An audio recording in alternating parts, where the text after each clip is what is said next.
Indonesia Tengah.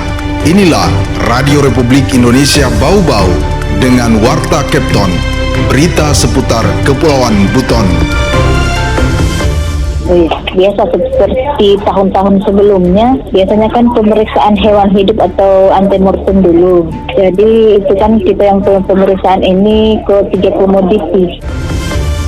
Ya, memang kalau kita lihat operasi Merah Putih ini memang agak spesial juga ya, karena dia bersifat top down begitu ya. Selamat pagi dari Jalan Limbowolio, Kelurahan Tanganapada, Kecamatan Murhum, Kota Bau-Bau. Inilah Radio Republik Indonesia dalam penyampaian Warta Kepton. Kami sampaikan pokok-pokok berita utama. Jelang Lebaran Idul Adha 1446 Hijriah, Dinas Pertanian Kota Bau-Bau intensifkan pemeriksaan hewan kurban mulai Senin 6 Juni 2025. Akademisi Hasrul Adan menyebut semangat Koperasi Merah Putih mampu mendorong pertumbuhan ekonomi dari tingkat desa dan kelurahan. Inilah Warta Kepton selengkapnya Sabtu 31 Mei 2025 bersama saya Laode Muhammad Syahribul.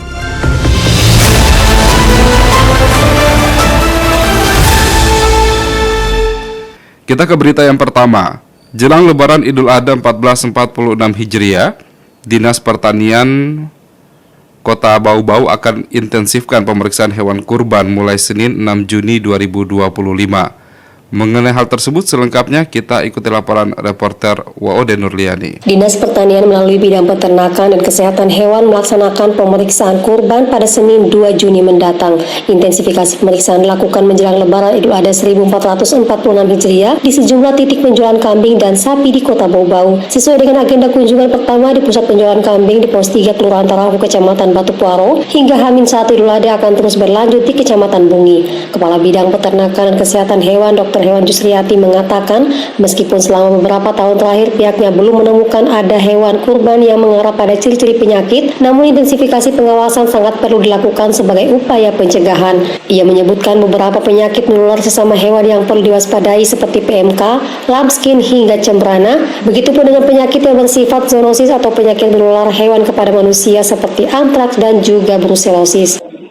Biasa seperti tahun-tahun sebelumnya, biasanya kan pemeriksaan hewan hidup atau antemortem dulu. Jadi itu kan kita yang pemeriksaan ini ke 3 komoditi, yaitu kambing, tapi yang banyak itu kambing dengan sapi. Itu dimulai dari pos 3 seperti biasa, Garek, kemudian di para pemotong biasanya juga mereka menampung untuk hewan kurban, kemudian di Garing-Gari dan Tuma, termasuk di Lipu juga ada. Lanjut Jusriati, pemeriksaan fisik hewan kurban hidup jelang pemotongan atau antemortem akan terus diintensifkan hingga Kamis 5 Juni. Setelahnya akan dilanjutkan dengan pemeriksaan postmortem atau pemeriksaan daging pasca sembelih, baik untuk jualan jelang Lebaran termasuk hewan kurban saat penyembelihan pada hari pelaksanaan Lebaran Idul Adha. Jusriati menambahkan pihaknya menurunkan tim pengawasan hewan kurban jelang Lebaran. Sejumlah 10 petugas akan diturunkan di setiap titik tersebarnya ternak warga di 8 kecamatan sekota Bau-Bau. Wade Nurliani, reporter dari Bau-Bau, melaporkan.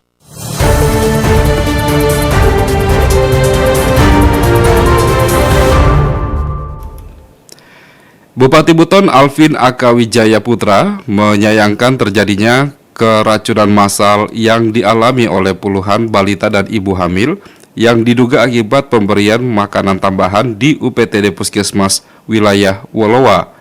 Ia menyebut peristiwa ini mencoreng upaya pelayanan kesehatan terhadap masyarakat. Ia menekankan bahwa seharusnya kegiatan posyandu menjadi ruang yang aman dan sehat bagi masyarakat, bukan malah menimbulkan musibah. Hal ini dengan tegas disampaikan Alvin saat memimpin rapat koordinasi bersama seluruh kepala organisasi perangkat daerah (OPD) dan para kepala puskesmas se-Kabupaten Buton pada Rabu 28 Mei 2025. Dalam pertemuan itu, Bupati Alvin dengan tegas menegaskan pentingnya koordinasi lintas sektor serta evaluasi menyeluruh terhadap seluruh tahapan pelayanan masyarakat, termasuk standar kebersihan serta pengawasan makanan dan minuman yang disediakan dalam kegiatan posyandu. Anda sedang mendengarkan Warta Kepton, berita seputar Kepulauan Buton. Kita ke berita selanjutnya. Akademisi UM Buton LM Hasrul Adan menyebut semangat Koperasi Merah Putih mampu mendorong pertumbuhan ekonomi dari tingkat desa dan kelurahan. Untuk itu diperlukan pengurus koperasi yang kompeten dan tidak berdasarkan hubungan kekeluargaan dengan kepala desa dan lurah. Selengkapnya mengenai hal tersebut kita ikuti laporan reporter Hairul Mulko. Ya, memang kalau kita lihat Koperasi Merah Putih ini memang agak spesial juga ya, karena dia bersifat top down begitu ya. Pembentukan Koperasi Desa Kelurahan Merah Putih yang terus digenjot pemerintah melalui Inpres nomor 9 tahun 2025 mendapatkan respon positif dari berbagai kalangan, tidak terkecuali kalangan akademisi. Salah satunya Laude Muhammad Hasrul Adan yang merupakan dosen di Universitas Muhammadiyah Buton, Kota Bau-Bau. Ia menilai Inpres tersebut sangat positif karena menempatkan desa dan kelurahan sebagai motor penggerak ekonomi. Ia menyebutkan Koperasi Merah Putih lebih spesial karena bersifat top-down, yakni inisiatif dan intervensi langsung dari pemerintah. Berbeda dengan koperasi yang ada, yang muncul dari masyarakat. Meski begitu, pada akhirnya prinsip akan sama karena kelembagaan koperasinya harus membuat legalitas melalui akta notaris dan akan disahkan oleh pemerintah dan pengurus koperasi dipilih secara demokratis dengan tetap mengacu pada Undang-Undang Koperasi. Ya, memang kalau kita lihat Koperasi Merah Putih ini memang agak spesial juga ya, karena dia bersifat top down begitu ya. Biasanya kan kalau koperasi ini kan bottom up yang biasa kita kenal kan, tapi karena ini pun pegang hukum Inpres nomor 9 itu tahun 2025 itu, sehingga pemerintah itu turut campur tangan ya untuk mempercepat pembentukan koperasi ini. Nah, makanya kan saya bilang kalau kita membaca di Inpres 9 itu bagus semangatnya, sehingga ada pertumbuhan ekonomi dimulai dari desa. Hasrul mengatakan salah satu manfaat utama koperasi ini adalah memutus rantai rentenir yang selama ini membebani masyarakat dengan bunga pinjaman tinggi. Lewat koperasi, masyarakat dapat mengakses pinjaman dengan bunga yang lebih terjangkau untuk berbagai kebutuhan, sekaligus mendukung pengembangan kegiatan ekonomi lokal. Meski demikian, Ketua Forum UMKM Kota Bau-Bau ini memberikan catatan penting terkait pengelolaan koperasi. Ia menyoroti ekspektasi pengurus yang mengharapkan adanya gaji, termasuk ekspektasi kucuran modal dari pemerintah pusat yang disebut-sebut mencapai 3 miliar rupiah. Karena ada beberapa teman ini mau jadi pengurus karena tergiur dengan gajinya itu, gajinya 5 juta ya.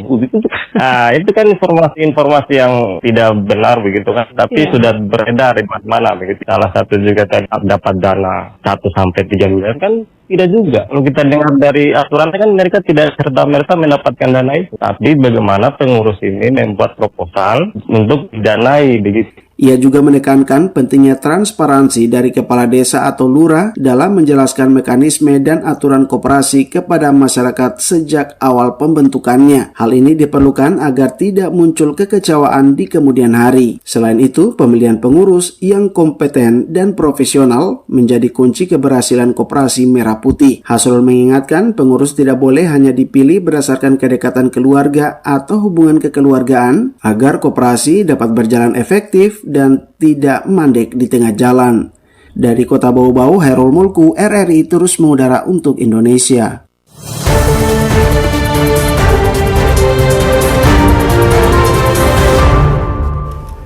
Kita ke berita terakhir.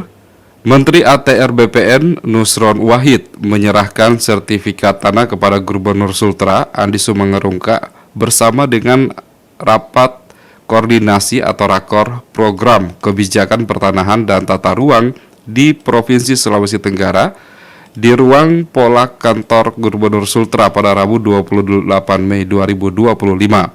Sebanyak 455 sertifikat yang diserahkan yang meliputi 5 sertifikat aset pemerintah provinsi, 265 sertifikat aset pemerintah kabupaten kota, dan 185 sertifikat tanah wakaf untuk rumah ibadah, terdiri dari 150 untuk masjid, 29 musola, 1 gereja, dan 5 pura.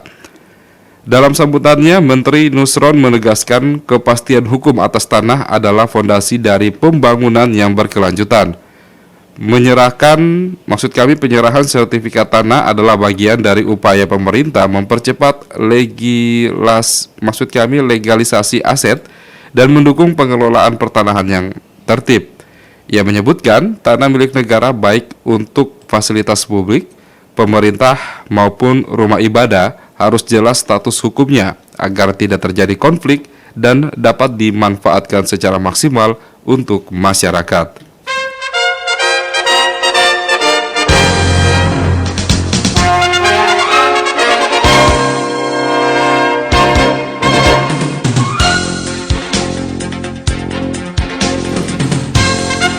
Demikian penyampaian Warta Kepton pagi ini, dan sebelum berpisah, kami sampaikan kembali pokok-pokok berita utama.